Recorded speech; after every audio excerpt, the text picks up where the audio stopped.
Ladies and gentlemen, welcome back to Sporting160EN podcast, 125th episode.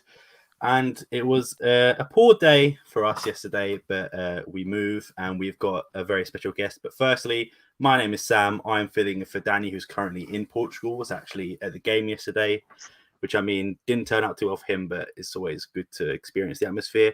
Today, I am joined by a very special guest, Ajax fan, Henke. Do you want to just introduce yourself and just let us know a bit about yourself? Hi everyone, I'm Henke, and I've been in Ajax since I was 14.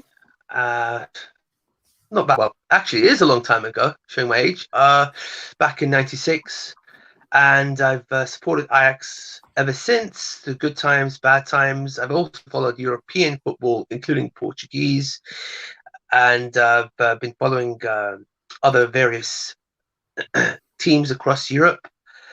And yeah, I'm an avid Ajax fan, and I've also looked into other teams equivalent, let's say, where they mirror certain Dutch teams, such we have Ajax rivals Feyenoord and PSV. In Portugal, you have FC Porto, Benfica, and of course Sporting Lisbon, with one or two outsiders over there, as well as in Holland and other places.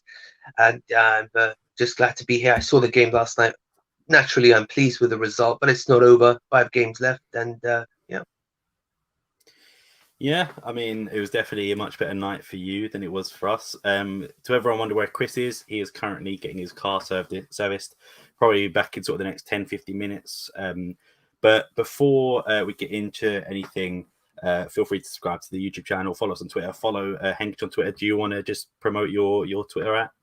Sure, it's at Ziorim, ZIORIM.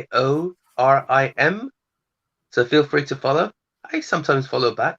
So depending on the person, as long as it's verified and real. But yeah, yeah, we're a nice bunch over here. Well, the majority of us, we're a nice bunch. But while we wait for Chris, I will get straight into the game. For now, I will just get the lineups on my screen. Just give me 2 seconds while I do that. So, yeah, we see the team for Sporting: Adan, Neto, Gonzalo Inacio, who was brought off with an injury, Fidal, Pedro Porro, João Palhinha, Matheus Nunes, Ruben Vinagre, Jovan Cabral, Paulinho, and Nuno Santos. And I don't know if you wanted to run through the Ajax team quickly, because I don't want to butcher anyone's names or offend any of the Ajax fans over there. Pasveer, Mazraoui, Yurin Timber, Lisandro Martinez, Daley Blint, Edson Alvarez, Gravenberg, Steve Berghuis, Anthony, Sebastian Holler, and Dusan Tadic. Yes, and so the final score, if you were wondering, was 5-1, as you can see. Haller scoring 4 goals of poker, which he's a part of history now. Not many players to do that, and he's among the likes of, I believe, Cristiano Ronaldo and a few other legends, sort of like Marco van Basten and a few others. But yeah, before I give my opinion on the game, how do you feel from an Ajax standpoint? How did the game go? Obviously, a massive result for you lot.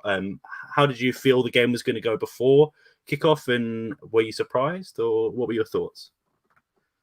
Well, I was happy to come away with a draw from Sporting, but provided it wouldn't be something like the way of 3-0 up and then being pegged back 3-3. Before the game, there were some concerns, both at the back, goal. Pasveer, who's 37, he's slow, he's not for Champions League standard, as you saw when he conceded that silly goal. Left back, Daley Blint, he's having a sort of a form crisis. And then you have, obviously, Holler, who had all eyes were on him. Was he going to score? Was he going to deliver the goods, or is he going to be static, as he sometimes is in previous games? And Ajax took their chances. As soon as they got them, they took them, and we're very pleased. First 5 minutes, bang. Minutes later, 2-0, and then obviously the 2-1, and restored. The feel-good factor was restored with the Berghuis. 3-1. And I just thought half-time, okay, but there's still a chance for Sporting to come back, even though I was very surprised at your high line. I thought Sporting were more organised than that. your defense was high up the pitch, playing the Yeah, offside trap. I thought we were more organised than that as well, to be fair. What usually happens is we've got Coates, which is the captain, to sort of like ground the people, like sort of lead the back line. And I think, without getting too much into my insight yet, I think he was seriously missed. And a lot of people remember Coates from like his Liverpool days and Sunderland, but for us, he's been absolutely fantastic. One of the best centre backs in the league, was voted league MVP last year. So just like a sort of caliber player that you really don't want to miss for these type of games. But sorry to interrupt, but carry on. No, it's fine. But I was also surprised. I mean, you had there were international games, and straight after the Porto versus Sporting game, then a few days later, a Champions League game. Now, the Portuguese FA, I was wondering, why would they put such a massive game just after international break, where players are playing 3 games in a row? So that's one thing I couldn't understand with the Portuguese FA. Why would they do that? In any event, with Ajax and Sporting, I thought Neto had a nightmare. Neto and Vinagre. Am I pronouncing it right? Vinagre. Yeah, he was tormented by Anthony. Anthony was just maliciously toying with him down that flank. And Paulinho is a quality striker, but he couldn't get the services from Cablas, the number 10. The very good player that that stood out for Sporting was Porto. I thought he did pretty well, to some degree. But unfortunately, the rest, and obviously Ignacio had to come off. And it just went haywire. Some people are critical of Adan, saying he could have done better with 1 or 2 of the goals. I don't think so. I think it was the defensive front of him. I think Fedal is just too average for that Sporting side. I don't know what your followers or fans would think, but it was just, I just saw him, and every time Ajax came, he would just stand there and hoping for some sort of divine intervention.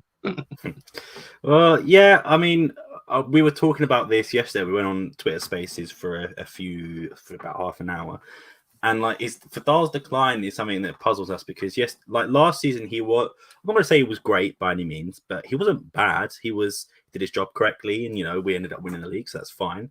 But from sort of the last few games onwards to this, from last season on to this season, sort of either the decline in form, or like a mental issue or a tactical issue. But he's just looked a bit off it. I know I believe he's 33, 34, so he is getting up there in age. But for a centre back, usually they can go to 36, 37. So I mean, I just wanted to ask you as well. One of my friends is a diehard West Ham fan. He touts Sebastian Haller when he came over to West Ham. I know Ajax went through a bit of a clerical error last time by not registering for the Europa League. What are Ajax's fans' thoughts on Sebastian Haller? Is he someone? Sorry if I don't keep a lot up to date with Ajax, but is he someone who scores a lot? Is he liked by the fans? Well, he's a poacher. He's not a technical striker. He's definitely a poacher. You could say when he was in Germany, he was dubbed the second Lewandowski, or the up-and-coming Lewandowski. Now, he scored 4 goals on his Champions League debut. The last player for Ajax to score 4 goals on the Champions League debut was Marco van Basten, although I think it's not fair to compare the two. Van Basten, he was a legendary striker. The Ivorian, Sebastian Haller, it remains to be seen. And so this is his way of playing. He had his critics, as I said previously, but now we want to see if he's going to be consistent, game in, game out. In West Ham, he was signed, and then after the manager left at West Ham, I believe David Moyes took over, and then he decided to drop Haller. Haller wasn't performing so well, so Ajax signed him because there's an emergency signing. We had a contract negotiation problems with an up-and-coming striker, Brian Broby, who's now at Leipzig warming the bench. And so this was the case. So now, obviously, everyone's happy with him. And there were punters, critics in Holland who said that he's not good enough at this level. I even thought he wasn't good enough. There were Ajax fans who thought he wasn't good enough, but he's proved people wrong so far. Yeah, definitely. We're now joined by Chris. Chris, just wanted to, if you want to unmute yourself and just let us know your thoughts on the game from a sporting standpoint, and also what do you think of Ajax as a team in general? Yeah, I mean, obviously, well, first off, I was getting my car serviced. I'm sure Sam told you guys, so that's why now I'm in my car. My thoughts were, I mean, it was just catastrophic, right? It could have started worse, and the first minute and 20 seconds basically gave us a preview of what we were about to be in for. But I mean, what I thought of Ajax was I was very, very, very impressed with Ajax. I thought Ajax was incredibly dynamic going forward. Several individual performances stood out to me, obviously. Haller, obviously, Anthony, a lot of good players in that Ajax team, and deserved winners on the night. Not even close, not even a conversation. But from the Sporting end, it's disappointing. Obviously, it's a disappointing way to start. There's only 3 home games, we all know. This is one of them. It feels wasted. You wonder what it's going to do to the team's morale as they have another tough game for the league coming up this weekend, where they really can't afford to drop any more points to try to keep pace. So yeah, it's a real gut check for Emily and for the for this 2021-22 Sporting team very early into the campaign. Yeah, I mean, pretty much summed it up. I'm going to get into a few Twitter questions because a lot of them are related to the game anyway. So let me just swap that tab on the I'm screen. gonna drive home, Sam. So I'm gonna turn my cam off. But my feel free to ask me. I'm still here. I realize there's no way for me to drive and hold this up with one hand, but it'll be like 10 minutes. That's okay. So let me just get this tab up. This guy pretty much wanted Paul Rodriguez wanted to rank from worst to the less worst, I guess, from game plan, coaching, tactics, subs, defense, attack, offense. Just basically what you thought the game was. And Chris, if you don't mind, I'll start this one off. I'm gonna go. So we spoke about this yesterday, and a lot of people were saying that Amorim was stubborn to keep his game plan the same way what it was. And I agree, when you lose your best players due to injury and Inacio comes injured, I feel like playing 5 at the back, especially with a team like Ajax, where fast wingers like Anthony and Haller, for his size, is still quite a fast player, and they have fast players all around. I feel like it's just a recipe for disaster, and it did turn out to be that way. I think you can attest it to be Amorim being stubborn, which we've, if you not follow our account, that is literally one of the main problems with him. He's always so stubborn. He just doesn't change tactics when he wants, when we need even. But yeah, I would say the tactical errors was definitely the highest. But I think we do have to sort of give a bit of leeway. Sebastian Coates was obviously out injured, who was league MVP last season and was by far our best defender and probably one of our best players. Pote as well, out injured, might require surgery, definitely out for us the real. Timeline remains to be seen, and obviously Gonzalo Inacio, who isn't the best centre back, but definitely you can see how worse it got when he come out, and it had to be Neto, Fadal, and Esgaio, and later on as Neto, Fadal, and Matthews Race. But in my opinion, I think he did need to change his tactics. But at the end of the day, we were already going in to pretty much to lose with the team we had, and that's not anyone's fault. It's just due to injuries. Henke, did you have what do you think was the issue with Sporting, or did you think it was just more Ajax's game plan being better than ours? Well, I just think Ajax took their chances, and Ajax was just determined, because the past 2 seasons we were knocked out of the group stages, and felt, especially 2 seasons ago, where it was unjustifiable. So this time, and there's still over half the team left from that quote unquote one season wonder team. As for Sporting, well, they were undefeated, as I understand it, for between 34 to 36 games at home. Is that correct? Yeah, we've not lost a game at home. I think that was the 36 in the league, at least. The last game we lost at home was actually Europa League qualifying last year, or 2020, sorry, yeah, against LSK Lask, where we lost 4-1. So we don't have the best European record at home under Amorim at the moment. Right. I don't think they were expecting such a high risk high tempo from Ajax. When Ajax just went in straight away, bang, bang, bang. They were expecting, obviously, usually the first game of the Champions League, both sides are cautious, but Ajax played their own game and just took no prisoners. While Sporting, they had to do damage control. Well, I thought in my mind that Ajax were going to have to do damage control because of Paulinho up front, and then of course you got that Paulinho in midfield who was linked with Tottenham. So you could say it was a bit of both, but I wouldn't go say it was due to injuries because Klaassen was also injured, and he's one of our key players at number 10 for Ajax. While Stecklenburg was out, he's a little bit slow, and Onana, our main goalkeeper, who's banned until early November. Pasveer technically was the third goalkeeper, so he was really the last one. So it is a bit of both, but I think one can't blame injuries on either side or suspensions. And I know Coates is an influential defender; he's a leader, he marshals the defense. But when again, that's where the manager comes in, and he has to sort that out.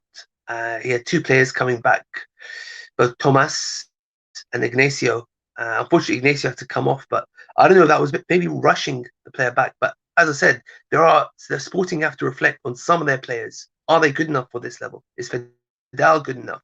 What on earth happened to Cabral at number 10? So those are the things that they have to question, perhaps reshuffle or regroup. Yeah, I completely agree. Chris, did you have anything to add on that train of thought? Yeah, it actually got me thinking about like a little thought experiment. Just like if we're thinking about the tactics, let's say they went 4-4-2. I still think Neto and Fidel, the center back pairing, if they performed in the same way that they performed yesterday, it still would have been disastrous in a 4-4-2. At the end of the day, like I feel like it's on the individuals and the individual performances more than this is on Amorim, to be honest. And Henke has made a great point with the Ajax injuries as well. I mean, missing as many important players as we are, like 2 to 3. I mean, that's basically how many we're missing, right? So yeah, not an excuse. The squad is not built. The squad is short. The squad doesn't have the right depth. I mean, that's a fair argument to make, but it's different than different than blaming just certain players being out of the squad. Fidel and Neto, even as Gaio at center back, I mean, I don't know if Gaio's practiced there at all, or if that was his first time ever, but I mean, he was very, very out of position often. Yeah, and it was just shambolic at the back, literally from the first minute. Maybe if the Paulinho, his knee is marginally more on, maybe if the one that hits the inside of the post, similar to how Ajax scored the first goal, bounces back and Sarabia gets it, and it's that would have been 4-3. Like, if the first goal counted, it comes down to Ajax took their chances, incredibly efficient. 5 goals from 2.5 expected goals. Like, that's incredibly efficient finishing, taking your chances, getting the lucky breaks, and just overall being the better team, taking the initiative from the first minute of the game. Yeah, spot on for me as well. I feel like it's unfair just to blame injuries. Ajax were fantastic on the night, and they've got some quality players in there. Anthony, I've seen before, and has obviously been touted to quite a few teams as well. And they've just got recognisable players like that. Gravenberch as well is someone who's linked to big moves all the time. Just going back to that starting lineup, I'm looking at Daley Blind, obviously experienced, used to play for Man United. Tadic as well, very experienced in Champions League games. They've just got such an experienced team, and at the end of the day, they turned up better than we did, and there's no making excuses for it. It's something that Amorim's got to definitely look into a bit more. Is it him? Is it the players he picked? I'll go on to the next question. I'll go for this one. I'll ask you, Henke, do you think where do you think Sporting will finish? And you can be completely unbiased. Just because you're on this podcast doesn't mean you have to agree with us. But do you think are we going to struggle to get let's say third, second? Do you think it's going to be rock bottom, or what do you think? Where do you think Ajax will finish as well? Well, of course, I do believe that Ajax will finish top. However, I still think it's an open group, the group of life, as I call it, not the group of death. And Borussia Dortmund, yeah, sure, they've got Erling Haaland, they have Bellingham, but they have as awful defense, more holes than a Swiss cheese. Unbelievable. I watched them versus Bayer Leverkusen. They won 4-3. 3 silly goals conceded. They're clinical up front, but if you're going to concede goals at the back, you're asking for trouble. And that trouble, it could be Sporting Lisbon. Outsiders, Besiktas, who knows? It's uncharted. It really is unpredictable. I mean, nobody could have predicted 5-1 Ajax. And nobody can predict the home game. Ajax are much better away than they are at home. So that's some hope for Sporting. I still think Sporting have a chance to qualify. It's very difficult at this point, but I think it's open up for grabs for anyone. Besiktas, they may have lost 2-1. They could have had more than the defeat. They could have got nicked another goal. So we'll have to wait and see. But don't fear Borussia Dortmund. Sure, they got Erling Haaland and Bellingham, but what else have they got? If they haven't got those two players, if those two players are missing, they're in big trouble. Yeah, definitely. I'm just gonna have to correct you on one thing because you might get a few Twitter DMs. Sporting Club de Portugal, not Lisbon, is a very massive thing between sporting fans. Personally, I don't really care. I say it to English people because they understand Sporting Lisbon more than Sporting Club de Portugal. Much easier to say as well. So don't feel like pressured you have to say it. Or just Sporting. Sporting is fine too. Yeah. Like Arsenal. Arsenal. We don't say Arsenal London. We say Arsenal. Correct. Yeah, correct. That's pretty much our argument for it. But yeah, I'll take that one off. But yeah, you might get a few tweets about that one, I'm afraid. So I do apologise. But Christian, third place, fourth place. Where are we going to finish? Can we still finish top? Do you think? I think this is going to be one of those groups where like the team that finishes first is going to have like 10 points, and it's going to be very narrow because like different teams are going to beat other teams that have lost to other teams. Like each match day is very unpredictable. I think the main thing that factors into the equation for me as far as like what are our chances of remaining in Europe period is Besiktas. They did lose 2-1 at home to Dortmund, so they've dropped their first home game as well. But I mean, they did have some moments. The goal, it was 2-0 and they scored at stoppage time, so it is kind of making it look a little bit better than it was. But I mean, at the end of the day, it wasn't that bad from Besiktas. I think the 2 games they're Sporting against Besiktas are going to be critical, and I think that is probably going to determine whether or not they finish third or fourth. And if I think that it's between us and Besiktas, third or fourth, how we perform. Obviously, like we can go out and finish second if we get a result against Dortmund, for example. But based on our first game, it's tough to predict us beating Dortmund in Germany. You know. Yeah, I agree. If we lost 5-1 to Ajax away, I can sort of stomach it a bit better than what happened because we are known for having such a big fan base and enough fan base, and I know Ajax is as well. So it's pretty much, it's going to be pretty much even for both of them.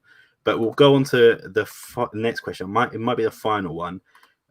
Should we be planning Europa League parade for May instead of a Champions League parade? Chris, we spoke about it a bit earlier, but we found out that basically whoever finishes third in the Champions League will go and play a playoff game against a second team in the Europa League who finishes second. So, for example, Leicester Napoli play tonight. We could get either one of those two if they finish second, or just any good team that's in the Europa League could finish second. Chris, if we do drop down, how do you see us doing in the Europa League? I know it's a bit early to ask that, but do you think we will be all right in there? Yeah, I mean, I think that depending on who we draw, I think that we definitely could. Any team. Typically the rule is any team that coming down from the Champions League typically has a chance to make a run. We've never made a run in the Champions League, literally in the history of the club. So I'd love to see that. But based on match day one, making a run in the Champions League, it's not easy. It's not for everyone, and maybe it's not for us this season. But obviously, it's still very. We will see. We will see what happens. But we at the end of the day, after six of these matches, I think a lot of us may be relieved to see us, finish in third place, because I think it is going to come down to the final match day, no matter what. Yeah, I think probably a bit too early speaking of Europa League, but I mean, obviously you want to get second place in Champions League. First place is going to be a bit difficult, because when you just look at, say, if Ajax, say, lose to Dortmund or whatever, they're still going to have a better goal difference on us. And I don't know, correct me if I'm wrong, your Champions League might be based on like our goal difference is shot. Yeah, so unless we are beating Besiktas 4-5-0, I mean, it doesn't look promising. That's it for the Twitter questions. We're going to go into a full review of the game quickly. I'll just see if I can get the goal point ratings up. There we go. Let me just share my screen.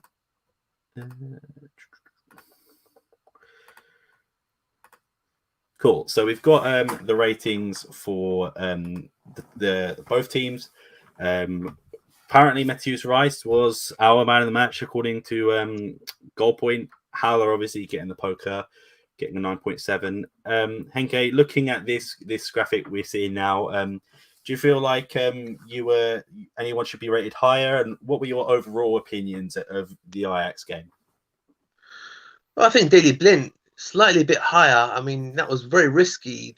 The right back, as he was coming forward, and he shot deflection. It could have been a goal, but if it wasn't for Daley Blind, I thought that's a little bit too generous for him. He's having some sort of form crisis, and he's more of a centre back. But Lisandro Martinez is just too good, and that's forced Daley Blind to move to left back position. Obviously, you've got Yuri Timber. But apart from that, I see the rest as fair. Definitely Haller with the 4 goals. I mean, that was just amazing. He hit the headlines everywhere. He was trending. This game was trending on Twitter. And, of course, it was brutal on your side, because the fans were not happy with the coach. They were not happy with certain players. And it was just going on and on. But I think that rating is pretty fair. And, Cabral, with his low rating, I can understand that. Am I pronouncing it right? The number 10, Cabral? Yeah, Cabral, Jovan Cabral, yeah, that's correct. Yeah, he had a poor time. He was outplayed in midfield. He had no chance to give Paulinho any balls. The winger, Porro, yeah, he did well. He kept going forward, kept being menacing on that side. And, of course, Vinagre, the right back... The left back, pardon me. Yeah, he was just no match for Anthony. Anthony was just on fire. Couldn't touch him. And so I believe the ratings are pretty good. They're generally fair. Yeah. Chris, I know you're driving, obviously, but I think you had a chance to look at these beforehand. Like I said, Matheus Reis getting a 5.8. Second highest was Matheus Nunes at 5.5. Worst performers were rated 4.0, Vinagre and Adan. Ratings fair, and what were your overall thoughts on the game, since we've not really had that from you yet?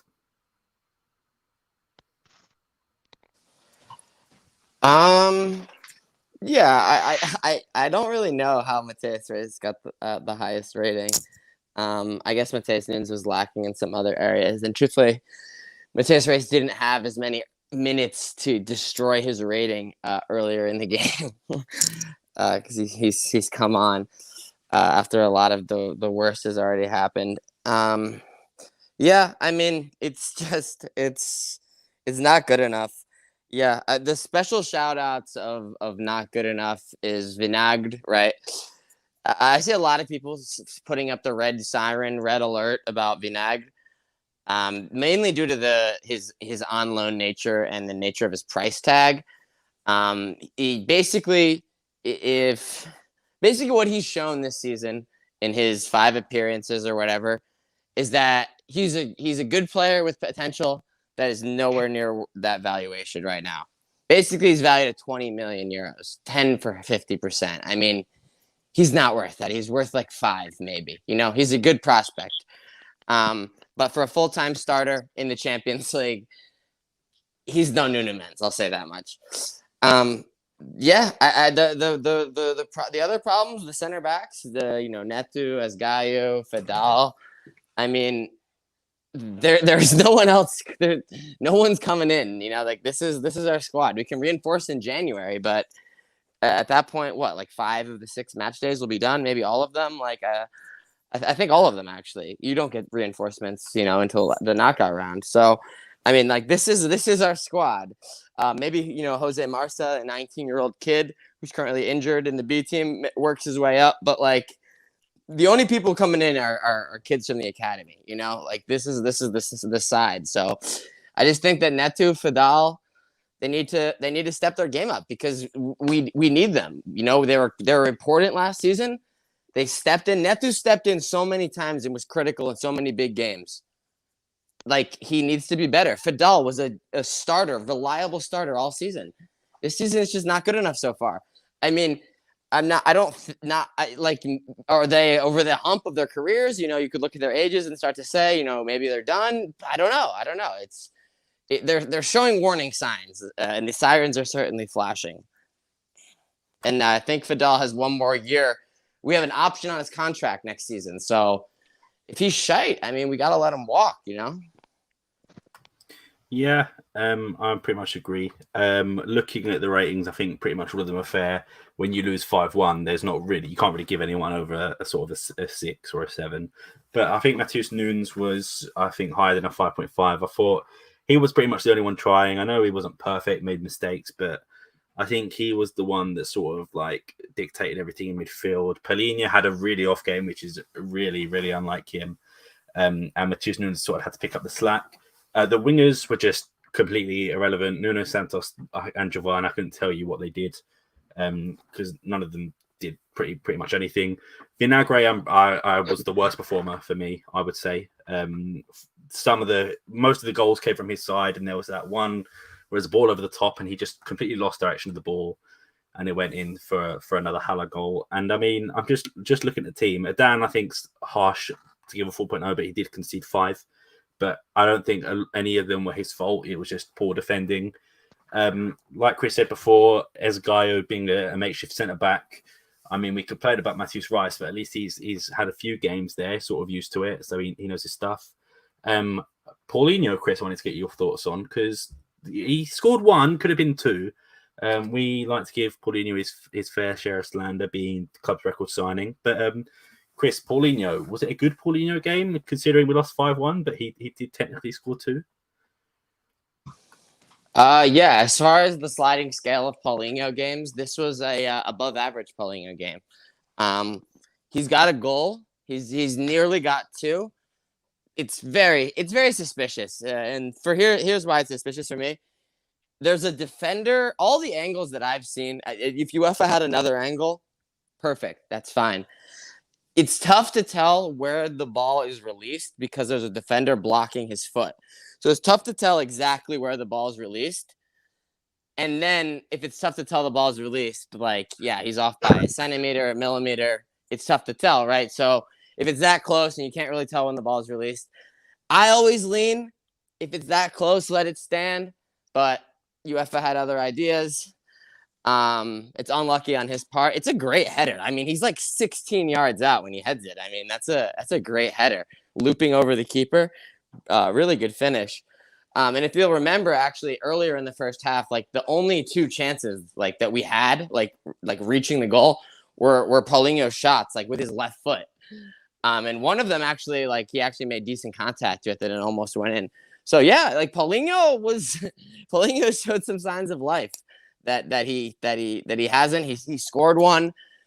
I honestly have no complaints about Paulinho in this game. Yeah, I mean, I'm pretty much spot on. I'm just going to share my screen of the offside. I wanted to get Hank's opinion on it as well.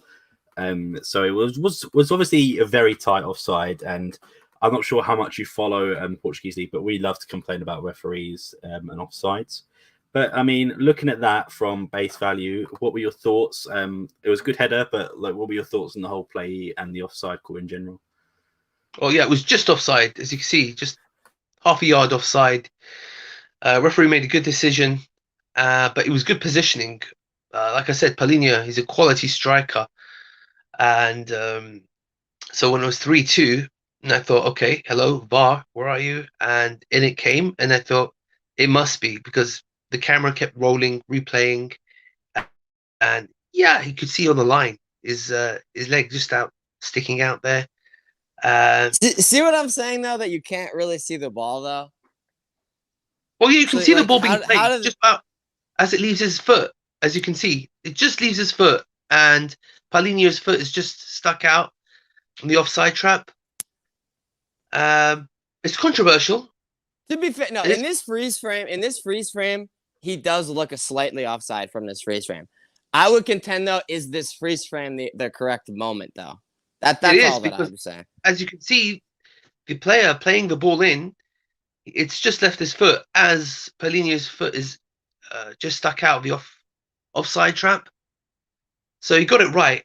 Usually VAR is against Ajax a lot of the times, so this was a nice change. They've been they've been very cutthroat, I feel like, in the Champions League with the VAR this season. Very cutthroat compared to UEFA, compared to the Euro, where they kind of like were very lax with the VAR and like leaned in favor of let it play, let it go, let it stand. In the Champions League, it feels like they're very cutthroat. I don't know if you guys feel the same way, at least in this edition of the Champions League. Well, yeah, there's been a lot of goals disallowed. So not only this one, but other games. Yes.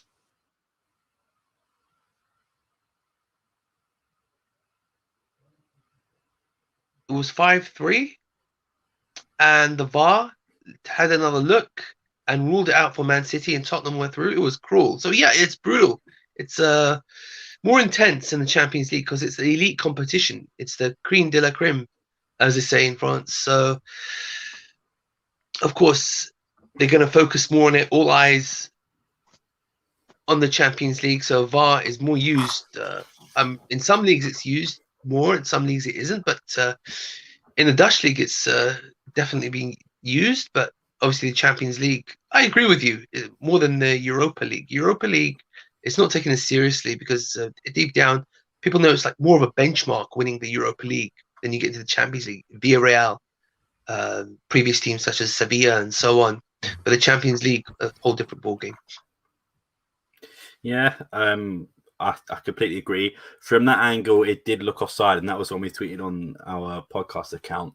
At first glance, watching it, I mean, because I'm a bit biased to Sporting, I was adamant it was onside, but having time to sort of review it, I could sort of see why it was given offside.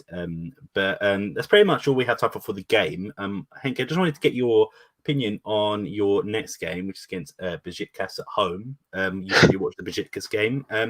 What are your thoughts? You confident? Just let us know your thoughts. I'm cautiously optimistic. Obviously, Ajax will be at home. They're not as good as they are away. It's against Besiktas, sneaky side, as we saw against Dortmund. But I think it'll be somewhat comfortable for Ajax. I can't make a prediction at the moment, but generally it'll be somewhat comfortable. Ajax have tremendous strength in depth than they have had in a very long time. Tagliafico Blind left back, Rensch and Mazraoui right back, Berghaus and Klaassen number 10, Anthony Neres on the right, Tadic and new signing Darami, and Holler and Danilo behind him. Tadic can play there. Alvarez and Taylor coming behind him. Gravenberg, Kudus coming back from injury. I'm going on, and it's probably your fans thinking, what the hell is he talking about? But there's a lot of strength and depth at Ajax, and so I'm cautiously optimistic by at least a 2-goal margin. But I'm going to follow the Dortmund Sporting game. I think it'll be a nail biter. I'm expecting a nail biter. I'm not expecting a one-sided victory for Borussia Dortmund. I do expect Sporting to just go for it. They've got pride at stake, Champions League at stake. They want to turn the balance of the deficit, but minus 4 goals in the group stages. That's my view. Yeah, I just had one more question, and it's a bit of an out of left field one because it's not to do with the game, but something Sporting and Ajax had in common was a player called Nemanja Gadelj, and I have been to the Ajax stadium and to Amsterdam. Very lovely place, very lovely stadium. I have to question though. Nemanja Gadelj has got his part of the Ajax Hall of Fame.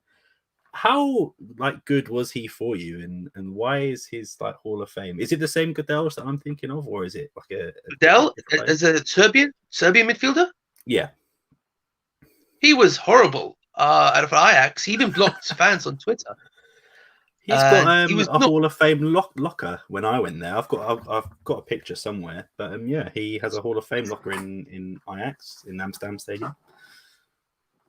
okay. I'm not sure if we're talking about the same Goodell, because Goodell flopped big time at Ajax. I was thinking Marvin Ziegelaar, who came from the Ajax youth and played for Sporting. That's the one I'm Yes, thinking of. That guy, and he had a lot to say about both sides. But yeah, if you could send me that. What's his first name?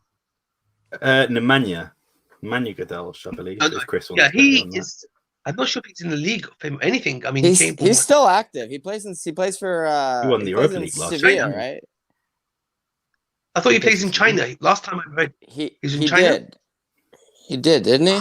Yeah, we loaned him from China. I think afterwards, Seville bought him because he was a free agent. Maybe it's free agent. I'm not too sure, but yeah, I just wanted to ask that. I'll send it if I can find it. But just to go on back on topic, Chris, we face Dortmund next. Haaland, scary, good form. Bellingham is a great player as well. I for one, I'll just go out there. I'm nervous for this game. If we, no disrespect to Ajax, but no disrespect to Haller, but Haaland is a quality striker and definitely can create chances for himself. And Marco Reus as well. I know he's injury prone, but he's still a great player. Chris, how nervous are you about this game? Yeah, I mean, I'm pretty nervous. I think that they don't. I mean, they don't need to get up. They don't need to do anything to survive. But I think that a point would be very useful. It would prevent Dortmund from pulling away. It would get us on the board. It would change the tide of like the dynamic of the group. So yeah, I think a point would go a long way here. Yeah, I mean, it doesn't get easier, right? They've had a tough go at home, and now they get to go on the road and against another good team. It'll depend if who's healthy, what our squad looks like in 2 weeks' time. Hopefully, Pot's back.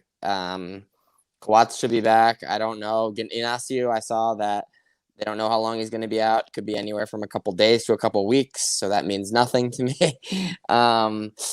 Yeah, we'll see. But there's gonna be pressure for sure to perform despite the difficulty. Yeah, and I mean, I was just going to talk about the predictions we made last time. Believe it or not, none of us predicted to lose 5-1. I don't think anyone predicted us to lose, actually. So we're going to cancel that one, and we're going to pretend we never made a prediction. So everyone gets no points. I believe I said 1-0. I think Steph said 2-1. I can't remember what you said, Chris, but I'm pretty sure it was either a win or a draw, right? I think 1-0 maybe. Danny might have predicted a draw though. Yeah. Yeah, so pretty much it definitely came out of left field. But I don't know if any of you two have any more thoughts in the game. Henke, thank you for joining us. Obviously, great pleasure to have you on. Great speaking to you. But do you have any more thoughts just in general? Anything you wanted to speak about? Yeah, I thought that was a really bad sign at the very beginning, the last day of the transfer window, losing your key player, Nuno Mendes. I mean, this happened to Ajax in 2004 when Zlatan Ibrahimovic left at the last day, and Ajax was supposed to get a replacement. Didn't go through because of the time the player Kone failed a medical. And when I saw Nuno Mendes, someone said that his understudy is better, much better than him. He mentioned Nuno Santos, but I believe Nuno Santos is more of a left winger than a left back. So I think this is a great loss. I think they should have had something to prepare. I think they should have sold him before the actual transfer window shut. But let's hope Sporting will give Dortmund and Besiktas a run for their money and give a good game. Remember, take your chances. If you're listening out there, Sporting players, just take your chances, and who knows? Yeah. I've just sent the photo across to you now. I'm going to get up on screen. You're going to see a lovely image of my face in a second. Right there. Let me just get it up. Boom. Is that so? I can't see if you can see that at the top, but number 27, Cadelge. Yeah. Is that the same Cadelge that was played for you and us, or is that a different player? Yes, I believe that's the same one, but I'm not sure what the fame. I mean, a lot of players have this. Is this recent or is it outdated? Or is this was just before the pandemic, so sort of January 2020, December 2019. So I mean, okay. There were some good names listed next to him, which I mean, I remember sending it to Danny and Chris. And he was captaining Serbia at this most recent round of international games. To be fair to him, but yeah, just thought so. It definitely is the same Cadelge, not someone that we've just like missed in Ajax history that shares the same name. I think he's got a brother, but I don't think his brother is as good as him. That's definitely him. I can recognize his face. So yeah, I'll look into that and I'll check your the picture you sent me. And, Hall of Famer. Yeah. Right. That pretty much sums it up. Thank you for joining us, Henke. Chris, as always, Likewise. Thank you for joining us. Feel free to follow Henke on Twitter if you want to give your Twitter a shout out again. Feel free. It's fine. I think they'll after this game, then I'll retweet, and who knows what will happen. I'll definitely follow Portuguese football as I always have, and good luck going forward. Thank you, Henke. Yeah, the same to you as well. Hopefully, we beat you in the second leg. No hard feelings, but yeah, thank you for joining us. Feel free to follow us on Twitter, Sporting160_EN. Same as Spotify, YouTube, SoundCloud. Feel free to subscribe to us on YouTube, give us a like, just let us know what you thought of the podcast, and thank you all for joining us. We shall see you next game, which should be against Estoril, who are currently second above us and Porto. So again, thank you for joining us. See you next time. Best of luck. Cheers. Bye-bye.